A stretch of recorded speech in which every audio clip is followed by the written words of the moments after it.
Hello मंडळी, कसे आहात? तर चला आज आपण बनवणार आहोत आळूची वडी। बघा, एकदम छान अशी आळूची वडी बनते। जास्त तेलकट पण बनत नाही, खायला पण खूप रुचकर लागते।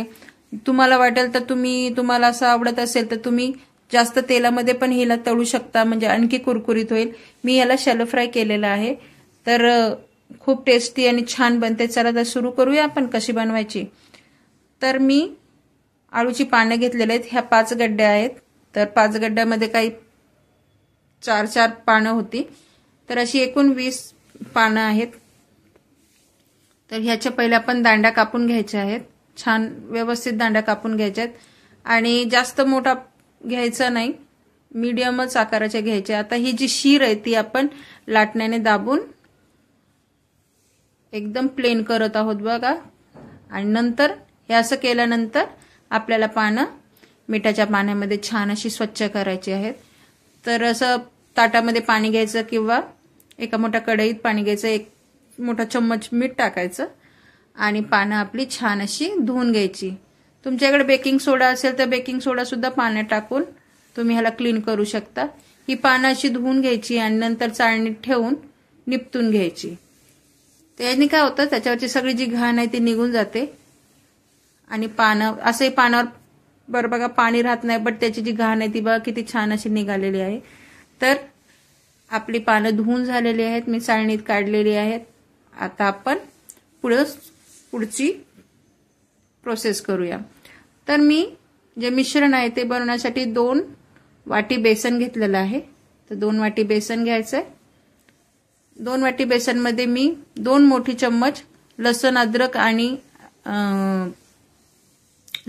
मिरची याची पेस्ट करून घेतलेली आहे, ती घेतलेली आहे।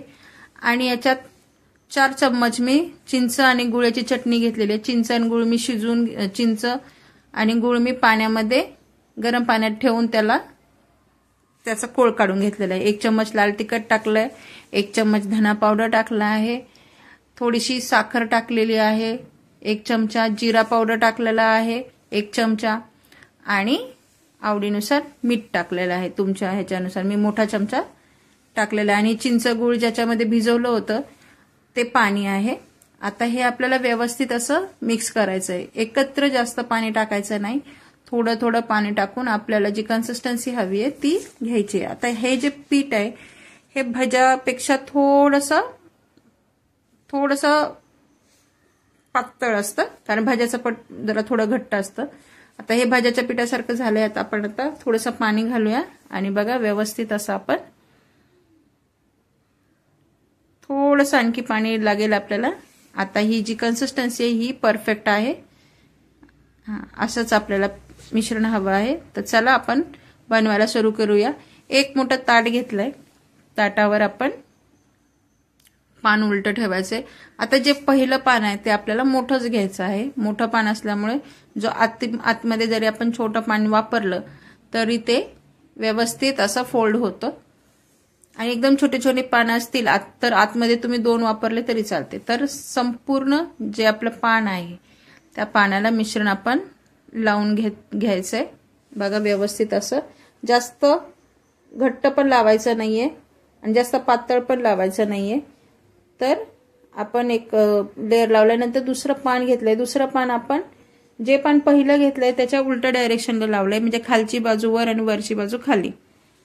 तर त्यालाही आपण व्यवस्थित मिश्रण लावलेलं आहे। आणि नंतर तिसरं पान घेतलंय, ते पण आपण जे पहिलं पान घेतलं होतं त्या डायरेक्शन मध्ये घेतलंय, म्हणजे पहिलं पान जर सरळ असेल वर असेल तर दुसरं पान आपल्याला खालची साईड वर घ्यायचे, तिसरं पान आपल्याला पुन्हा वरची साईड वरच घ्यायची आहे। आणि नंतर चौथं पान आपल्याला खालची साईड जे टोक आहे खालचं ते खाली घ्यायचंय, नंतर जे 5वं पान आहे ते वर घ्यायचंय। म्हणजे असं अल्टरनेट आपल्याला करायचंय, म्हणजे आपले पानं व्यवस्थित लावले जातात। तर सर्व पानाला आपल्याला व्यवस्थित आपलं जे मिश्रण आहे ते लावून घेतलंय आपण बघा छानपैकी। दोन्ही साईडने आपल्याला फोल्ड करायचंय आणि थोडं थोडं पीठ लावायचंय। वरची साईड पण आपण व्यवस्थित अशी फोल्ड करून घेतलेली आहे। आता आपल्याला ह्याला छान असा रोल करून घ्यायचा आहे बघा, किती छान असा आपला रोल होतोय। आणि ती मधली शीर जी आहे आपण ती दाबलेली आहे पानाची, त्याच्यामुळे आपल्याला व्यवस्थित रोल करता येतो आहे। तर व्यवस्थित असा रोल केलेला आहे बघा आपण, छान असा आपला आळूवडीचा रोल तयार झालेला आहे। तर अशाच प्रकारे आपण दुसरा पण रोल करायला घेऊया। तर मी एक मोठं पान पहिलं घेतलं आणि त्याला पूर्ण मिश्रण लावलेलं आहे। आता याच्यावर जे दुसरं पान आहे ते आपल्याला उलट्या दिशेने ठेवायचंय, खालची बाजूवर, आणि ह्याला पण मिश्रण लावायचंय। तिसरं पान त्याच्या विरुद्ध दिशेला ठेवायचंय, म्हणजे वरची बाजू खाली, खालची बाजू वर, आणि मग चौथं पान ही आपल्याला तसंच ठेवायचंय उलट, आणि पाचवं पान ही आपल्याला उलट ठेवायचं। एक पान खालची बाजू खाली असेल तर दुसरी बाजू वर घ्यायची, वरची बाजू नंतर, असंच अल्टरनेट करायचं आहे। आणि व्यवस्थित असं फोल्ड करून घेतलंय आपण, आणि बघा किती छान असा आपला दुसराही रोल तयार झालेला आहे। असेच आपले एकूण 4 रोल बनतायत बघा। हे 4 रोल झालेले आहेत आपले। सगळ्या रोलमध्ये 5-5 पानं आहेत। तर हा रोल जर तयार झालेला आहे, आता आपण एक चाळणी घेऊया, चाळणीला पूर्ण तेल लावूया साईडला, आणि पाणी आपण गरम करायला ठेवलंय कढईमध्ये। तुम्ही इडली पात्रातमध्येही हे रोल आहेत ते वाफवू शकता। तर ही जी चाळणी आहे त्याला मी तेल लावलंय, आणि आता आपण हे सगळे रोल त्याच्यावर ठेवून घेऊया। व्यवस्थित असे रोल ठेवून घ्यायचे, आणि याला आता आपण वाफवून घेऊ। बघा छान असे ठेवले गेलेत। आता वाफवून घेताना आपल्या कढई छान अशी गरम झाली आहे पाणी, आणि याच्यावर आता आपण रोल ठेवलेले आहे आणि त्याच्यावर झाकूया। झाकल्यामुळे आपले जे हे रोल आहे ते लवकर शिजतील। तर 15 मिनिटांनंतर आपण एकदा खोलून बघूया, तर आपले जे रोल आहे ते पूर्ण मस्त असे शिजलेले आहेत। ह्याला पूर्ण थंड होऊ द्यायचे आपल्याला, कमीत कमी 15 ते 20 मिनिटं किंवा जास्तही वेळ लागेल। थंड झाल्यानंतर आपण याला कट करूया। तर हे व्यवस्थित असे थंड झालेले आहेत। याला तुम्ही असे रोल बनवून फ्रीजमध्येही ठेवू शकता, म्हणजे तुम्हाला जेव्हा गरज आहे त्यावेळेस तुम्ही काढून याला फ्राय करू शकता किंवा शॅलो फ्राय करू शकता। तर हे असे छान असे आपण कट केलेले आहेत। तुमच्या आवडीनुसार पातळ जाड असे कट करायचे, मीडियमच कट करायचे। फ्राय करायचे असतील तर तुम्ही जरा पातळ करायचे, आणि शॅलो फ्राय करायचे असेल तर थोडे घट्टच ठेवायचे, जाडच ठेवायचे। तर अशा आपण सगळ्या जे रोल आहेत ते कापून घेतलेले आहेत बघा, छान असे कापून घेतलेले आहेत। एकदम परफेक्ट अशा आपल्या वड्या त्या झालेल्या आहेत। आता आपल्याला याला शॅलो फ्राय करायचे आहेत। तर कढईमध्ये मी गॅसवर मी पॅन ठेवलेलं आहे, त्याच्यावर 2 चम्मच ऑइल टाकायचंय, आणि त्याच्यामध्ये आपल्याला एक एक अशी वडी ठेवायची। जर तुम्हाला तळायचे तर तुम्ही तेल जास्त घ्यायचंय, आणि त्याच्यामध्ये तेल छान असं गरम झालं, कडकडीत नाही, मीडियम मध्येच ठेवायचं, आणि मग गरम झालं की आपल्याला एक एक जी आपली वडी आहे ते ठेवून टाकून तळून घ्यायचंय। तर बघा एक साइड व्यवस्थित थोडीशी फ्राय झाली की आपल्याला आपल्या ज्या वड्या आहेत त्या पलटून घ्यायच्या। छान अशा वड्या पलटून घेतलेल्या आहेत आपल्याला।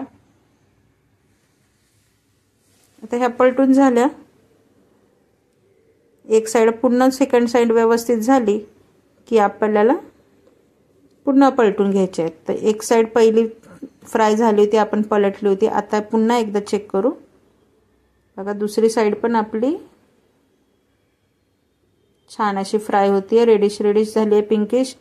तर तुमच्या आवडीनुसार तुम्हाला थोडंसं जास्त कलर हवा असेल, थोडंसं जास्त क्रंची आवडत असेल तर त्यानुसार तुम्ही त्याला फ्राय करू शकता। तर बघा मी अर्ध्या थोड्या ब्राउनिश केलेल्या आहेत आणि अर्ध्या कमी ब्राउनिश केलेल्या आहेत।